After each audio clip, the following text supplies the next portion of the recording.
பிரியமான என் சொந்த பந்தங்களே, என் சகோதர சகோதரிகளே, இன்றைய அன்றாட உணவு நிகழ்ச்சியிலே உங்கள் அனைவரையும் சந்திப்பதிலே பெருமகிழ்ச்சி அடைகிறேன். இன்றைய நாளிலே ஆண்டவர் இயேசு கிறிஸ்து ஒரு அழகான செய்தியை பதிவு செய்கிறார். நான் பார்க்கிறோம், இன்றைய நற்செய்தி வாசிக்கிற போது புரியாத ஒரு புதிராகவே ஏன் இயேசு கிறிஸ்து இப்படி பேசுகிறார் என்ற ஒரு மனநிலையோடு நாம் இருப்போம். உதாரணத்துக்கு மத்தேயு நற்செய்தி 10வது அதிகாரம் 34, நான் உலகிற்கு அமைதியை கொணர வந்தேன் என எண்ண வேண்டாம், அமைதியை அல்ல வாளையே கொணர வந்தேன் என்ற ஒரு வார்த்தை. இதை வாசிக்கிற போது ஆண்டவர் இயேசு கிறிஸ்து அமைதியின் வல்லவர் அல்லவா, அமைதியின் ஊற்று அல்லவா, சமாதானத்தின் ஆசீர்வாதம் அல்லவா, ஏன் இயேசு கிறிஸ்து இப்படி பேசுகிறார் என்ற ஒரு மனநிலை நமக்கு தோன்றும். பிரியமானங்களே, ஆண்டவர் இயேசு கிறிஸ்து ஒன்றை பேசுகிறார், ஒரு அழகான கருத்தை பதிவு செய்கிறார் என்றால் அதில் ஆழமான ஒரு ஆசீர்வாதம் இருக்கிறது என்பதை நாம் புரிந்து கொள்ள வேண்டும். பிரியமானங்களே, இயேசு கிறிஸ்து இங்கே உண்மையை எடுத்து கூறுகிற போது நிறைய நபர்களுக்கு பிடிக்கவே பிடிக்காது. நம்முடைய வாழ்க்கையிலே கூட கேட்கிறோமே, உண்மை பேசுகிற பெரிய ஹரிச்சந்திரன் வீட்டு பிள்ளையா நீங்கள் என்று இது போன்ற வார்த்தைகளெல்லாம் கேட்டிருப்போம். இவர் பெரிய உண்மையாக பேச வராரு, இவர் எப்போயுமே நல்லவர் போல இருக்கிறாரு என்று இது போன்ற ஏளன பேச்சுகளை நான் கேட்கிறோம். பிரியமானங்களே, நம்முடைய வாழ்விலே பார்க்கும் உண்மையை ஒருபோதும் மற்றவர்கள் ஏற்றுக்கொள்வதே இல்லை. ஏனென்றால் இந்த உலகம் இப்பொழுது நிறைய பொய்மையான செயல்பாடுகளே ஈடுபட்டு கொண்டிருக்கிறது என்பதுதான் மிகப்பெரிய ஒரு கவலையாகவே இருக்கிறது. நம்முடைய தமிழர்களுடைய பழமொழியை கூட பாருங்களேன், எப்படி மாற்றி அமைத்து விட்டார்கள். பழமொழிகள் நிறைய மாற்றி விட்டார்கள். 1000 பொய் சொல்லி ஒரு கல்யாணத்தை நடத்தலாம், யானைக்கு ஒரு காலம் வரும்போது பூனைக்கு ஒரு காலம், இதை என்னுடைய பழமொழி அர்த்தங்களே வேறு. ஆனால் அதை மாற்றி அமைத்து விட்டார்கள். மக்களுக்கு அவர் சௌகரியக்கு ஏற்றாப்புல மாற்றி அமைத்து கொண்டார்கள். இதுதான் வாழ்வு முறையாக இருக்கிறது.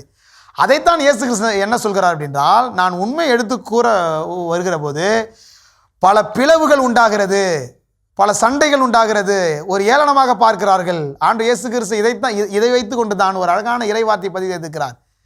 இறைவாக்கினர்கள் தம் சொந்த ஊரிலே மதிக்கப்படுவது இல்லை. இதை நாம் பலமுறை கேட்டிருக்கிறோம். ஆக நம்முடைய வாழ்வில் ஒரு நல்ல செய்தியை கொடுக்கிற போது, ஒரு நல்ல இறைவார்த்தையை கொடுக்கிற போது, ஒரு நல்ல செயல்பாடை செய்யுங்கள் என்ற ஒழுக்கமுறையை நாம் கொடுக்கிற போது நிறைய பிரச்சனைகள், நிறைய ஏளன பேச்சுகள், நிறைய சண்டை சச்சரவுகள் வரும்.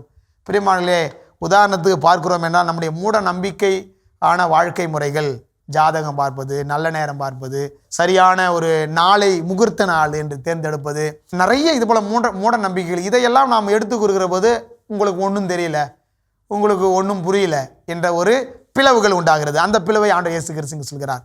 நாம் ஜாதிகளை பார்க்கிறோம், மதங்களை பிரித்து பார்க்கிறோம், பல வகையான பிரச்சனைகளை பார்க்கிறோம்.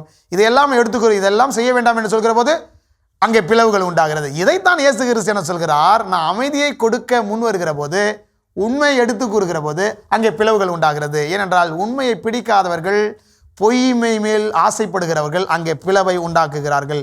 அதைத்தான் இயேசு கிறிஸ்து அமைதி அல்ல வாளையே கொணர வந்தேன், என்னுடைய வார்த்தை இரு பக்கம் வெட்டக்கூடிய வாளினும் கூர்மையானது, பாவிகளை மனதை குத்தும், பாவிகள் மனதை அவர்கள் புண்ணாக்கும், ஏனென்றால் பாவ வாழ்வு வாழ்கிறவர்களுக்கு உறுத்தும், இந்த வாளையே கொணர வந்தேன் என்று தேவன் இயேசு கிறிஸ்து அழகான ஒரு செய்தியை பதிவு செய்கிறார். ஆக பிரியமானங்களே, நம்முடைய வாழ்க்கையிலே கூட குடும்ப வாழ்க்கையிலே கணவன் மனைவி பிள்ளைகள் நம்முடைய சொந்த பந்தங்கள் உறவுகளுடைய வாழ்க்கையிலே பார்க்கிறோமே, உண்மை எடுத்து கொடுக்கிற போது இதை செய்யாதவர்களை செய்கிற போது உனக்கு ஒன்றும் தெரியாது, எங்களுடைய ஊர் வாட்டம் இது, எங்களுடைய குடும்பம் வாட்டம் இது, நீங்கள் போய் சொல்கிறீங்க என்று பல வகையான செயல்பாடுகளை நாம் செய்து அப்படியாக பார்க்க முடிகிறது.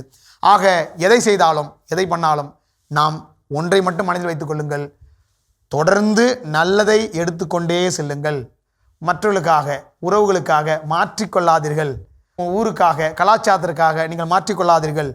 இறைவன் ஆண்டு சொல்கிறார், அமைதி இது என்று தெரிகிறதா, உண்மை என்று தெரிகிறதா, தொடர்ந்து கொண்டே போங்கள் என்று ஆண்டு பதிவு செய்கிறாராக. நம்முடைய வாழ்வை இன்றைய நாளை சிந்தித்து பார்ப்போம், ஜெபத்திலே சற்று ஆழப்படுத்துவோம். நாம் ஆண்டு சொல்கிறார், உண்மையை எடுத்து கூறவே நான் வந்தேன் என்ற ஒரு இறைவார்த்தையை மனதில் தாங்கி தொடர்ந்து பயணிங்கள். இறைவன் உங்களோடு இருப்பார். நானும் ஜெபிக்கிறேன், நீங்கள் ஜெபிங்கள். இறைவன் உங்கள் அனைவரையும் ஆஸ்வதிப்பாராக. இயேசுவுக்கே புகழ், இயேசுவுக்கே நன்றி. மரியே வாழ்க.